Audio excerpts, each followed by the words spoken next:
Are we ready, Junie? Are we ready to film? Yeah, we're ready. Hello everybody out there, how's it going today? Today I'm going to be doing a Q&A video with you guys. It's been quite a while since the last time that I did one. I think it was last summer, the last Q&A video that I did, so I thought it was a good time to do another one. So a handful of days ago I asked you guys on Instagram to ask me some questions if you had any on any topic and that I would answer them in this video. So that's what I'm going to be doing today. I'm going to try and keep my answers as to the point as possible because I know it can take a while to get through all of them. So I'm just going to jump right in. Let's get started. First question comes from Alini Cham. I hope I'm pronouncing that username correctly. What are your favorite pro and prebiotic staples? For example, kimchi, brand of pills, and how do you utilize them daily? One of my favorite probiotic staples, I would say, is kombucha. I love kombucha. If you guys don't know what it is, it's basically just a fermented tea beverage. You can get it in all different kinds of flavors. Really rich in good bacteria. So delicious. It's kind of fizzy. It's a really good alternative to pop. And I love kombucha. I probably drink it maybe once a week, once every couple weeks, whenever I'm feeling like something refreshing and tasty. And for a brand of pills, the probiotic supplement that I'm taking right now is by Genestra. It's their HMF Neuro Powder. In my May favorites video, I did talk about that probiotic, so I'll leave a link to that video if you want to hear me chat a little bit more about it. And with that one, I try to take it every day or every couple of days. Next question comes from Natalie Michelle, and she says, favorite music? I really love more like alternative rock, folk, indie type music. I really love acoustic guitar and a really good drum beat. Sam Roberts is one of my most favorite musicians, and I love the Lumineers. I really like USS, and I'm really into 21 Pilots right now, but I feel like there is a time and a place for every kind of genre. Next question comes from Marianne Salmon, and she says, what do you do to find inspiration when you are in a rut and get over cooking meals every day? Like, get over the fact that you need to cook meals every day kind of thing, I guess. I'm a pretty creative person, and if you're a creative person as well, you can definitely relate to just having all kinds of different things going on in your brain and different goals and creative ideas, and I can definitely relate to getting stuck in a rut. I have been there many a time, and I think what I do to find inspiration, I try to stay focused on my goals. I have all my goals written down in a couple different notebooks. They're in my phone, and I try to review them as often as possible. I try to review them daily or weekly and really just stay focused on those goals and try not to compare myself to other people. I know that that is really easy for us to do sometimes. I also find inspiration in other people, in like-minded people, in people who I share similar interests with, who have similar visions as I do. And so I try to surround myself with those types of people. I have a lot of really great friends who keep me inspired and keep me motivated, and I think it is so important to have people in your life that you really resonate with. And in terms of cooking meals every day, there's definitely days where it's like, what do I want to cook? What do I want to do? You can even get into sort of a health rut in that way. I totally get that. And I think what I do if I'm ever in a position like that, I try to keep things as simple as possible. I try not to overcomplicate the meals that I cook. I also try to make big batches of things, whether it be like a big batch of quinoa or whatever it is, so that I have some for the week. I try to do extras. If I'm roasting veggies, I'll try to have extras for lunch or for dinner the next day. Next question comes from He Is Sweet. Hi, Sweet. 1, can you do an updated makeup routine? Yes, I can do an updated makeup routine. I think I just haven't because my makeup collection hasn't really changed since the last time that I did it, like last summer. But I've really been wanting to play around with lipsticks lately. In my life, I never wear lipstick, and so if I get my hands on some really great lipsticks, then I'll have to do an updated routine. I'll try to do that this summer. Number 2, where do you live? I live in the Toronto area of Ontario, Canada. Number 3, do you work out? Yes, I can officially say as of a week or 2 ago that I do work out. I just recently got a gym membership, which is very new for me. I've never had a gym membership before.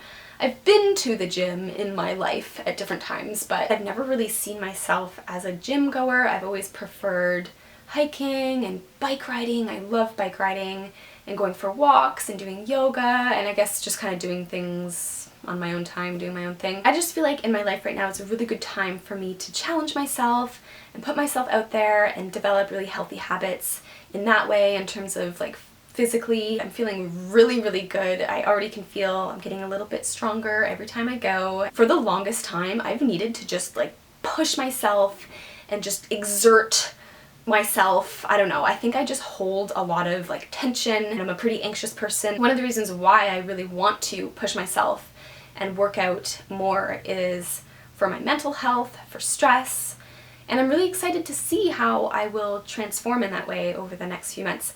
And by the way, if you guys follow me on Snapchat, that's where I share most of my like little updates, and I kind of document my progress some days. So if you want to follow me on there, that's where you'll see most of my updates. Whee! Oh, number 4, favorite series, and I'm assuming you mean television series, right?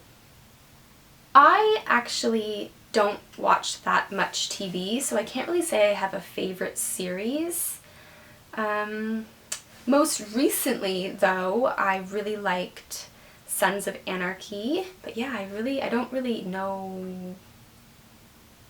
There is this series on Netflix. I saw an episode of it last year. I think it's called Grace and Frankie. If there is one series that I would want to get into, it would be that one, because I remember thinking it was so funny. I don't know, I have such a short attention span that I have to really be interested in something in order for me to really get into it. Next question comes from Happy Healthy Shireen, and she says, "Hi Megan, I'm a nutrition student and I love your videos. Thank you.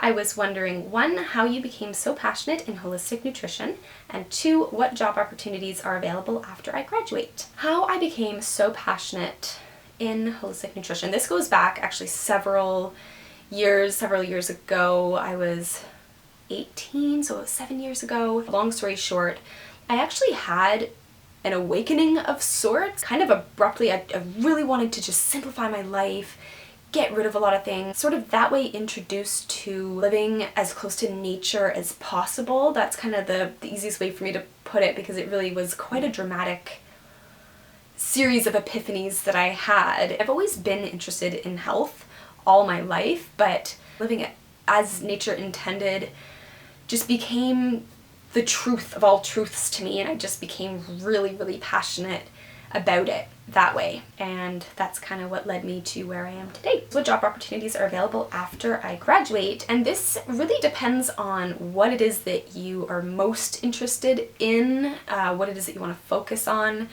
I have a Q&A video that is entirely dedicated to answering that sort of question and job opportunities and that, and yeah, it really just depends on exactly what you're interested in, because you can do everything from agriculture or food preparation to opening up your own shop, or working in a clinic, seeing clients, whatever. There's lots of paths you can take and avenues you can kind of go along, so that really depends on exactly what it is that you're interested in, or even combining a few of those, really. I myself, along with a couple of my friends who are also nutritionists, we kind of went along the more entrepreneurial side of things, just kind of doing my own thing. Next question comes from No the Nix. I feel like this username is supposed to be saying no thanks. It's an upside down A. That's my guess. Hey Megan, I love your videos and they have inspired me to live a more holistic lifestyle. That is so awesome to hear. That's really, really great. How did you begin with cooking, and are there any cookbooks that you recommend for healthy recipes? I've always enjoyed cooking and baking my whole life, even when I was younger. But I think in terms of like when I got more into like healthy, holistic cooking, that sort of thing, when I really started learning more about it, I was just super excited to start buying all kinds of really fun ingredients and really great foods and start playing around with it and exploring it and trying out different recipes. I don't really have any good cookbooks that I recommend, only because for the most part I either just make things up as I go, or I'll just like Google recipes that I think of or something like that. But I do have a book here that brings back so many amazing memories of when I first ever got started with cooking and with living naturally and all that, and this book is by Mariel Hemingway. It's Healthy Living from the Inside Out. I don't have the cover for it, I lost it, and I did share this book actually in one of my other Q&A videos because it's so special to me. And she does have some recipes in here, but she's kind of got, she's got all kinds of amazing things, and I love this book so much. Next question, if you could be any fruit, what would you be and why? I feel like I would be a peach. I don't know why, I just feel like I would be a peach. Next question comes from Miriam Posey, and she says, "Hi Megan, hello. I would like to know, how do you deal or try to deal with negative people? How do you stay positive?" This is a really good question. This is a really good question. For the most part, I try to keep my distance from negative people, whether it be in the actual situation that I'm in, try to just distance myself. I think just really trying not to feed the fire and like kind of build on it with them. Overall, I just try not to associate with negative people, but that can be hard, I know. And how I stay positive, there's actually a few phrases, I guess, that I live by, and one is that I always try to ask myself, what can I learn from this? Especially something that was really hard or tough. I truly believe that every single thing that we go through, we grow from, we become stronger as a result. Another thing that I'm always telling myself is that somehow, some way, things always work out in the end. They always do. Even if you are in the shittiest situation,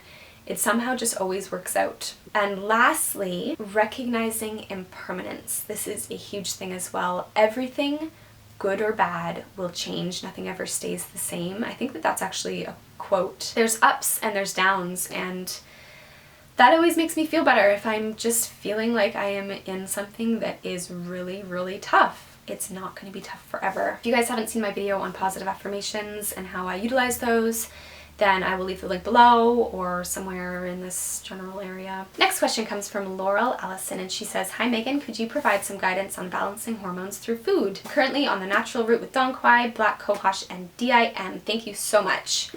Some good foods for hormones would be cruciferous vegetables, maca, and vitex, also known as chaste tree berry, is an herb that's really good for hormones as well. Next question comes from Fairly Naive. Fairly Naive. Get it. What brings a smile to your face and soul? That's a really nice question. What brings a smile to my face and soul?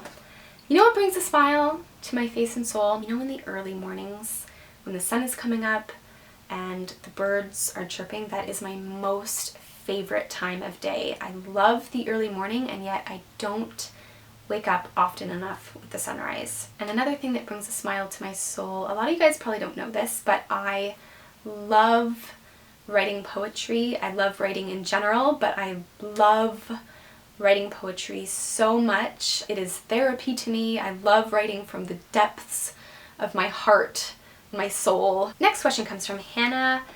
Hi Megan, could you please give some tips on how to control and manage lactose intolerance? Thanks. It's crazy because there's so many people who are sensitive to dairy and they don't quite know it. And it's hard because dairy is in so many things, so it's really important for us to read labels on the foods that we are buying and eating, regardless of who you are and regardless of the product even. We should always be reading the ingredient label. But for lactose intolerance specifically, definitely don't eat any dairy. Don't eat dairy. Don't do it. Play around with all different kinds of dairy alternatives. I don't even actually drink milk. I'm not lactose intolerant, but I definitely don't eat much dairy. I love coconut milk, almond milk, cashew milk, and they're so easy to make as well, homemade. Next question comes from Noemi Amarantapilli. Noemi Amarantapilli. Hello Megan, thanks for your video. What's your skincare routine and your hair care routine? Kisses from Italy. Cool, I would love to go to Italy sometime. For my skincare routine, I'll have to do an updated one, but I do try to keep things really basic, really simple. I just try to stick to the products that work well with my skin, and I pretty much stick with that. I try not to branch out too much, especially with the skin on my face. I don't do well with oils on my face. They make me break out. I really do well with putting an emphasis on moisturization for my skin, so I do like to use more moisturizing type things. And for my hair care routine, I don't really do anything. I actually flat iron my hair pretty regularly. I don't know if I've actually ever worn my hair curly in any of my videos, but I have naturally really curly hair, like super curly. And considering the fact that I straighten it and have straightened it for so many years, it's actually in pretty good condition. I do have this scalp spray by Levine Organics. It's got Lang Lang in it that I like to spray in my hair. I like that. Next question comes from Deanna A. Bernard, and she says, I thought you were vegan but saw in your latest video that you bought eggs. Do you stay away from dairy? Are you a vegetarian? Do you believe eggs are healthy, or are they just a treat? Thanks. Yeah, I do stay away from dairy for the most part. I will have it here and there, but like I mentioned before, I really don't tolerate it overly well, so it's definitely not something that I consider a big part of my diet. It's definitely not something that I consider to be necessary. So yeah, I do like to stay away from dairy though, to answer that question. Are you a vegetarian? Nope, I'm not a vegetarian. I was a few years ago. I was vegetarian and I was vegan as well. Do you believe eggs are healthy, or are they just a treat? I do think that eggs are healthy. I wouldn't say that they are unhealthy, but I think that what is most important is that we are eating foods that work well with our body. I wouldn't say that eggs specifically are good for every single person, just like any other food might not be good for every single person. I do eat eggs, but I don't eat a whole lot of eggs, and that's only because I don't digest them too well if I have too many of them. I can tolerate an egg or two here and there. I enjoy a soft-boiled egg, or I'll bake with eggs, but I do enjoy plant-based egg substitutes as well. I'll use chia in my baking instead a lot of the time as well. But I wouldn't say that they're unhealthy. I wouldn't say that they are a bad food. But the health of our food is also largely dependent on where it is sourced and where we're getting it from, so that plays a big role as well in whatever it is that we're buying, whether it be eggs or whether it be lettuce. Next question comes from Bit of Peace. Hey Megan, I'm curious about what is your opinion on stevia? My opinion on stevia is I don't buy it, I don't use it. I think that it is great for some people who are really trying to reduce or watch the amount of sugar that they are intaking, or if you're doing like a candida protocol, for example. I prefer just the real deal. I really like raw local honey, I like maple syrup, I really like coconut sugar. That's my preference. Next question comes from Femi Rads, and they say, do you like to garden? What's your favorite flower? I don't garden as much as I could, but I love spending time in the garden and kind of puttering about outside. My favorite flower would probably be Lily of the Valley. I love Lily of the Valleys. Wow, my hair is getting a little bit long. I need to trim it. So those are all of the questions that I'm going to answer for you guys today. I hope you enjoyed this video, and I hope that I answered some of your questions. If any of you else out there had similar questions, give this video a thumbs up if you enjoyed it, and I will see you in another video. Didn't know what to say there. Forgot what to say. I'm gonna go enjoy this kind of sort of sunny / cloudy day. Bye.